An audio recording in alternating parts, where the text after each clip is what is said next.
চিরস্থায়ী যুদ্ধের ছক তৈরি করছে নেতানিয়াহু। রয়টার্সের এক প্রতিবেদনে ইসরায়েলি সামরিক কর্মকর্তাদের বরাত দিয়ে জানানো হয়েছে, নেতানিয়াহু সরকার গাজা, সিরিয়া এবং বর্তমানে লেবাননের অভ্যন্তরে বিশাল বাফার জোন বা নিরাপদ অঞ্চল তৈরির পরিকল্পনা বাস্তবায়ন করছে।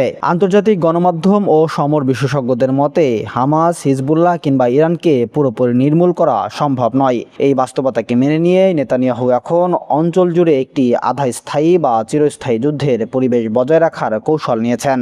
দক্ষিণ লেবাননে লিতানি নদী পর্যন্ত প্রায় 8% ভূখণ্ড দখল করে বাসিন্দাদের সরিয়ে দিচ্ছে ইসরায়েল। লক্ষ্য হলো 5 থেকে 10 কিলোমিটার এলাকা পুরোপুরি পরিষ্কার করে ফেলা।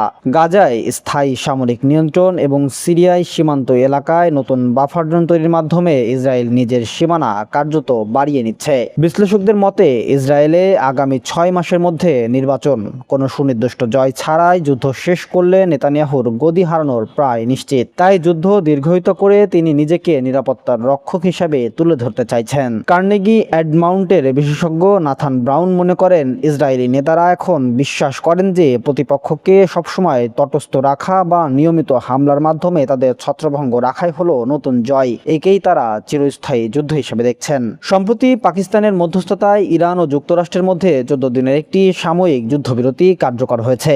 তবে নেতানিয়াহু স্পষ্ট জানিয়ে দিয়েছেন, এই চুক্তি হিজবুল্লাহর বিরুদ্ধে ইসরায়েলের অভিযানের ওপর কোনো প্রভাব ফেলবে না।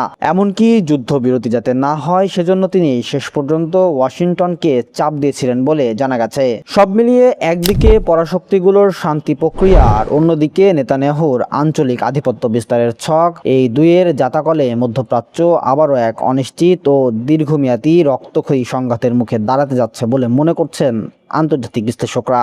সুবর্ণভূমি ডেস্ক, যশোর।